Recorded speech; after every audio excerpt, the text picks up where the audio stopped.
paratroopers, rest, flex your knees, shake it out. We'll square you away here in a moment. Ladies and gentlemen, thank you for joining us today. You honor these extraordinary paratroopers in America's 1st Airborne Division with your attendance, and we're grateful. All right, paratroopers, square yourselves away. These free men and women on the field before us, these paratroopers, are a national treasure, unmatched by anything on the planet. They are the nation's birds of prey in the Maroon Berets. They strike from the skies. They're ready to go anywhere in the world in 18 hours, defeat any enemy, complete any mission, and dominate any drop zone. And I respect you for it. For Command Sergeant Major Della Pena and I, it's an extraordinary privilege to stand in the airborne phalanx with you. And it's also a tremendous privilege for us to welcome our distinguished guest and the reviewing official today, our 29th Secretary of Defense. So Secretary Hegseth, sir, welcome to the 82nd, welcome to All-American Week, and welcome to Fort Bragg, what many of us refer to as the center of the universe. We look forward to your remarks. Airborne, sir.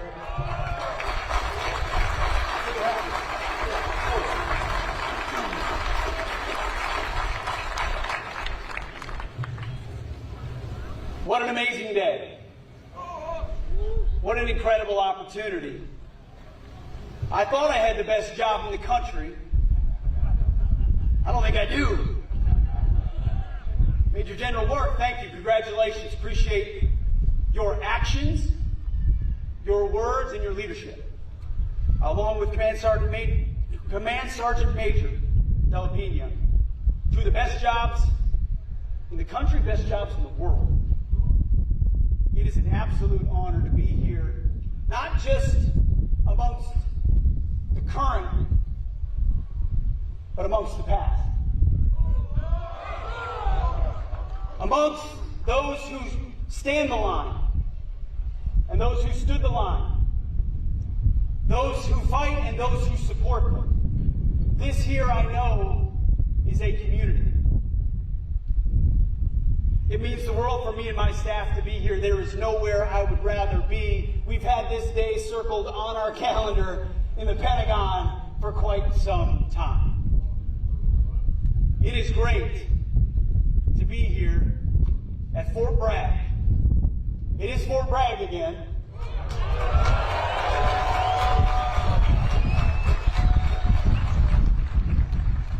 You know, there's nothing wrong with liberty. Give me liberty or give me death. I love it. But give me Fort Bragg every day of the week.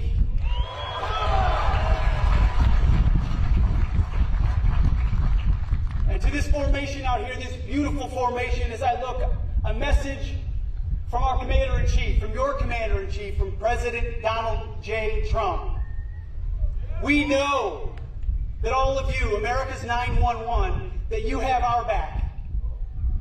The message for the Commander-in-Chief straight from 1600 Pennsylvania Avenue is he has your back.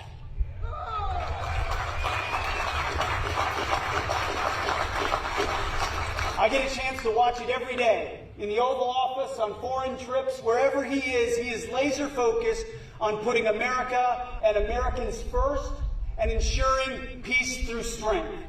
So as you train, as you prepare, as you are the tip of the spear, know that you are serving under a Commander-in-Chief who has your interests in mind with every decision that he makes. Now, one of those decisions he made was choosing the Secretary of Defense. And you know, some folks out there, we got some of our friends in the fake news media are here. Some of them said, critics might say, you can't choose an Army major to be the Secretary of Defense. It has to be, well, one of our many distinguished generals, or congressmen, or business leaders, or corporate leaders. There's many incredible Americans. One of the critiques was, we need somebody that can think strategically, big picture. We can't have a guy who thinks like the troops. To which I say, hell yeah, we can have a guy that thinks like the troops.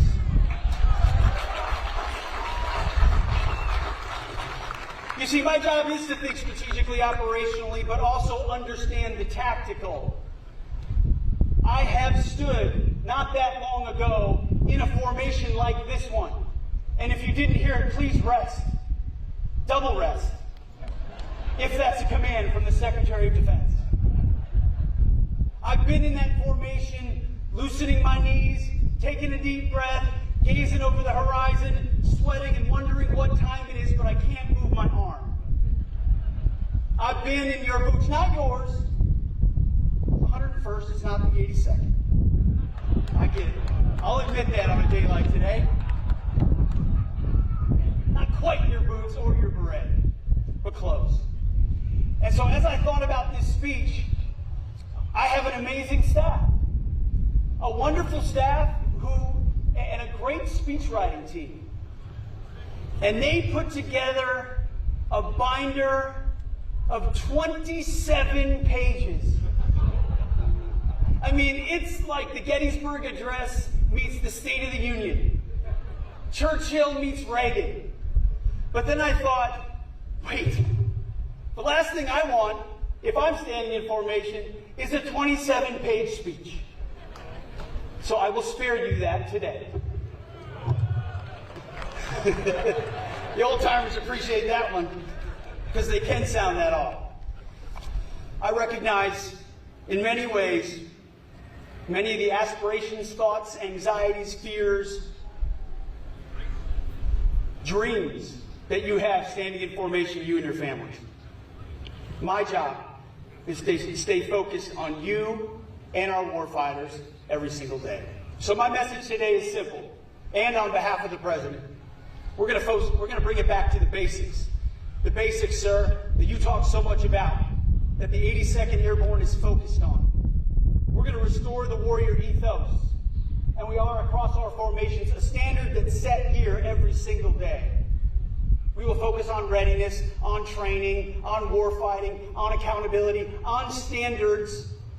Black, white, male, female, doesn't matter. We're going to be colorblind and merit-based warfighters, just like you are here in the 82nd Airborne. We're also taking care of our people. It's not just training, it's not just beans and bullets, it's families. It's historic investment in barracks, in housing, in health care, and yes, in pay. There's a big increase coming for E1 to E4. Also, I've got a bit of an announcement today that might be of interest to this community. For the first time in 25 years, here at the Secretary of Defense, through the Secretary of the Army, we are increasing jump pay.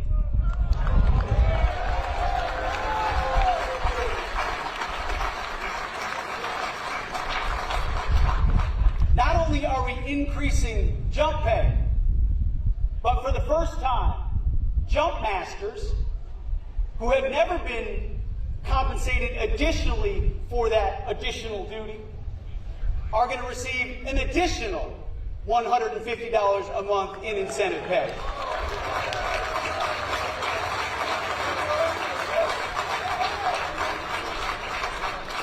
So here's to our paratroopers, our jump masters, who do the difficult things in difficult places that most Americans can never imagine. But I want you to know, inside the quarters of the Pentagon, you are on our mind.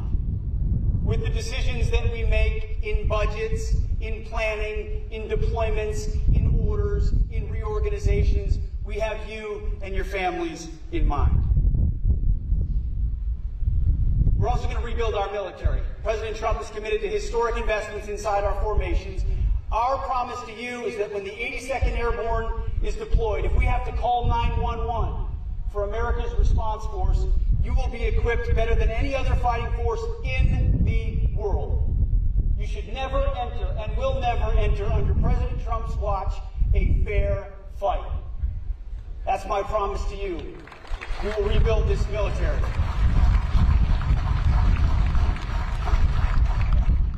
And we're going to reestablish deterrence. Unfortunately, for a number of years, the world world watched and wondered where American leadership and American strength was. They watched the war that was unleashed in Ukraine, or the attacks that happened on October 7th, just that same mentality reverberating just this last night, sadly, in Washington, D.C.